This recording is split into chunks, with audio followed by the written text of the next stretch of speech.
veja a seguir a entrevista ao vivo com o secretário estadual de Planejamento, Wagner Araújo.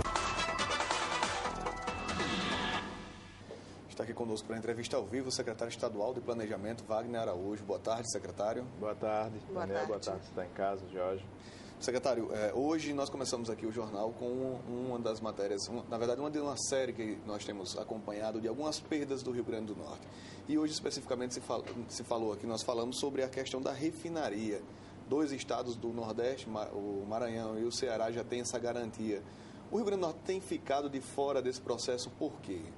Primeiro é bom desmistificar um pouco isso. O que você chama de perda, nós chamamos de conquista. O Rio Grande do Norte acabou de conquistar, né, aquilo que era possível em termos de unidade de refino, ou seja, de uma infraestrutura de refino do petróleo que nós temos. A refinaria de Guamaré é uma realidade, a Petrobras já anunciou oficialmente ao mercado, com dados, com elementos técnicos. E as outras refinarias que estão sendo cogitadas estão sendo anunciadas para 2016, ou seja, com estudos que ainda vão ser realizados, com obras de infraestrutura que ainda precisarão ser feitas na adaptação, por exemplo, do caso do Ceará, do Porto de Pecém, que precisa ampliar o seu calado dos atuais 16 metros para 20 metros, que é uma exigência que condiciona a refinaria de lá. Então, quer dizer, nós estamos tratando de uma coisa concreta, que é a refinaria do Rio Grande do Norte, e de uma coisa que está em estudo, que é a refinaria do Ceará, e em cogitação, que é a refinaria do Maranhão. Então, nós consideramos isso uma conquista. A crítica que se faz, às vezes, é o fato dessa refinaria que foi anunciada para o Rio Grande do Norte ser uma refinaria de porte pequeno, não é das maiores, não é do porte da que está sendo cogitada para esses outros estados. Nós esclarecemos primeiro que é uma refinaria que já está à frente de outras 3 ou 4 já existentes no Brasil, inclusive, por exemplo, a de Manaus. E é a refinaria que é possível para a infraestrutura do Rio Grande do Norte, porque, infelizmente, nós não temos aqui hoje um porto, como tem o estado do Ceará, como tem o estado do Maranhão. Inclusive, aí já entrando um pouco na parte política, a crítica que hoje alguns políticos fazem, como fez há pouco o senador Zé Agripino,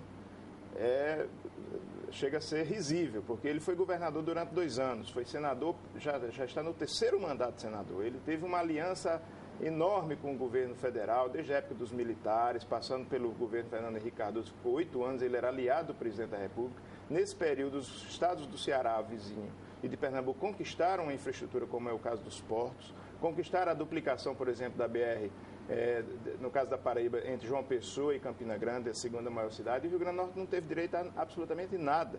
E é exatamente por conta disso, de não termos aqui um porto de grande calado, de grande capacidade, que hoje a refinaria que está vindo para o Rio Grande do Norte não é das maiores, não pode ser maior. Tecnicamente, houve um estudo que identificou que, tecnicamente, economicamente, infelizmente, o Estado não está em condições, nesse momento, de ter aqui uma refinaria maior do que essa que está tendo. O fato é, então, que nós estamos tendo, sim, uma refinaria de petróleo, não é das maiores porque nós não temos a infraestrutura que deixou de ser feita no passado, mas é algo a ser comemorado, é algo a ser, vamos dizer assim, bem recebido, porque vai ser um passo importante. Nós estamos há 25 anos produzindo petróleo, extraindo petróleo do solo do Rio Grande do Norte. Durante todo esse tempo, em nenhum momento, nada se discutiu aqui, se conquistou em termos de refinaria, nada se avançou.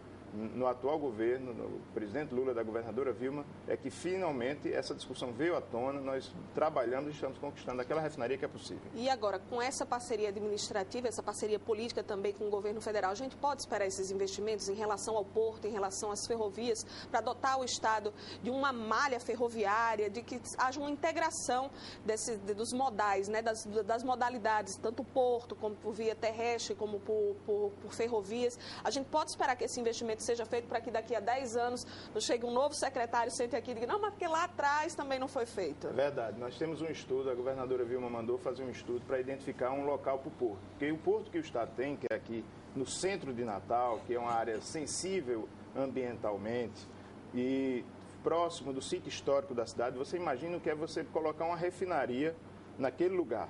Então, você imagina aí, a refinaria não é possível ser colocada aqui em Natal, onde está situado o nosso porto. Então, a governadora Vilma mandou estudar um local e encontrou, esse estudo identificou na região de Porto do Mangue uma falha geológica que abriu um canal de navegação que dá em torno de 15 a 16 metros de calado, que pode ser ampliado com alguma dragagem. E esse estudo está, nesse momento, sendo analisado pelo Ministério, Secretaria Nacional dos Portos, na perspectiva de nós termos ali uma parceria privada com o pessoal, por exemplo, que está explorando ferro aqui em Jucurutu, ou até mesmo uma ação direta do governo, um investimento público do governo federal, para que aí o Estado possa ter um terminal portuário capaz de extrair e escoar daqui o petróleo, os minérios, o calcário e futuramente, quem sabe, até a própria barrilha, que é uma discussão nova que nós estamos retomando. O senhor colocou aqui a questão do tamanho das refinarias. O Rio Grande do Norte, apesar de ser uma refinaria menor, mas ela é uma realidade mais próxima. E aí eu lhe pergunto, secretário, não seria interessante, de repente, a gente trabalhar na possibilidade de que essa infraestrutura que já foi citada chegue antes para que a gente tenha uma refinaria maior no futuro? Pergunto isso porque a gente sabe que uma refinaria maior, os produtos originariam várias indústrias diferentes ao redor dessa refinaria, que era o projeto inicial daqui do Rio Grande do Norte. E no caso da nossa, que vai ser menor, essa expansão industrial ela fica mais restrita. Não seria mais interessante esse trabalho agora de tentar estruturar para que também a gente viesse a ter uma refinaria do porte dos outros estados? Perfeitamente, Daniel. Você colocou muito bem. O nosso esforço, a nossa luta, eu acho que não só do governo, da governadora, mas de toda a classe política, inclusive os de oposição, é no sentido de a gente trabalhar para ampliar essa refinaria, porque nós demos um passo fundamental, um avanço importante, ter uma refinaria. Daí a ampliação dessa refinaria para uma capacidade maior de processamento e também para a transformação de um polo petroquímico com a produção aqui de matérias-primas para a indústria de primeira, segunda e terceira geração na área de petroquímica, que tem altíssimo valor agregado e que atrai indústrias e gera empregos em escala, em grande dimensão. É esse o foco, é o foco no qual o governo do Estado está trabalhando e para o qual a governadora tem conclamado todas as lideranças políticas para se unirem, em vez de ficar tirando, batendo, trocando, batendo cabeça em função, às vezes até do momento político que a gente vive, mas se unir, porque isso é uma guerra que o Estado do Rio Grande do Norte tem que travar com outros estados, com outras regiões e até com outros países.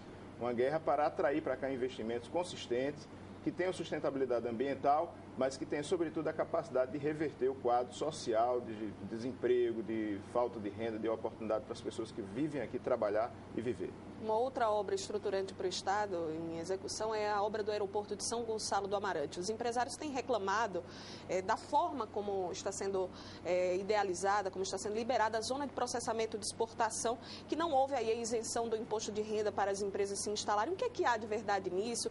Isso realmente pode atrapalhar a instalação de grandes indústrias no nosso Estado? Não, a ZPE é uma realidade. O presidente Lula resgatou um projeto em 1986 e submeteu e conseguiu, primeiro, liderar um processo de aprovação no Congresso, né, com a participação de todos os senadores, inclusive de oposição. O senador Tasso Gereissati foi quem foi o relator desse projeto no Senado. E mais recentemente com a medida provisória que corrigiu algumas distorções do projeto aprovado originalmente. E nós temos, sim, no Rio Grande do Norte, uma zona de processamento e exportação que vai ser instalada aqui em pouco mais de um ano e vai gerar e trazer para cá indústrias de alto valor agregado, gerando grandes oportunidades de emprego. A discussão que você coloca da eventual crítica dos empresários se dá em duas dimensões. Uma são os empresários do sul do país, que não querem ZPE em lugar nenhum, porque é como se fosse uma espécie de concorrência desleal. Eles acham que a região Nordeste não tem o direito de se desenvolver, assim como a região Norte e outras regiões. Querem manter a concentração econômica do país no Sul e Sudeste, que é o que está acontecendo até hoje. E uma outra discussão é que as vendas internas, ou seja, aquilo que é possível vender do que é produzido da ZPE para dentro do país, ficou limitado em 25%. Afinal de contas, é uma zona para exportação. E aí, se você ampliar isso, passar de 25%, realmente você termina criando uma concorrência desleal. Então, a isenção não pode, os produtos isentos dos impostos não podem ter vendas internas além de 25%. Mas eu acho que é mais um fator de comemoração para o Rio Grande do Norte. Nós temos essa zona de processamento junto com o aeroporto de São Gonçalo, que vai criar aqui um polo de desenvolvimento sem precedentes. E a expectativa é em um ano entrar em operação?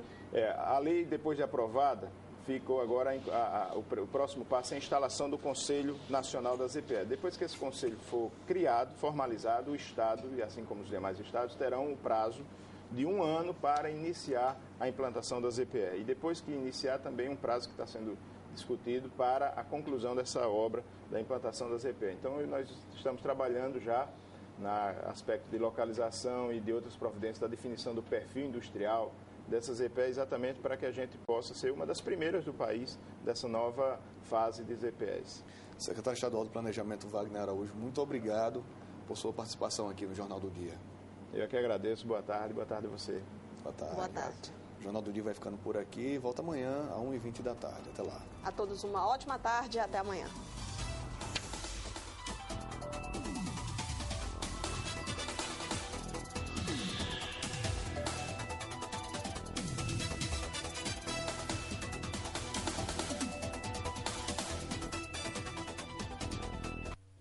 Jornal do Dia.